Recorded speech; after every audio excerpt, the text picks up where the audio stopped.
9,996 divided by 3. Here 3 is a divisor, so we need multiplication table of 3.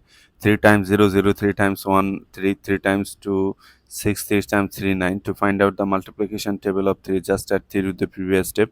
0 plus 3, 3, 3 plus 3, 6, 6 plus 3, 9.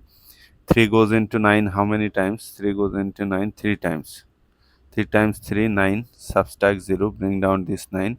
0, 9 means 9. 3 goes into 9 how many times? 3 times. 3 times 3, 9. Subtract 0, bring down this 9.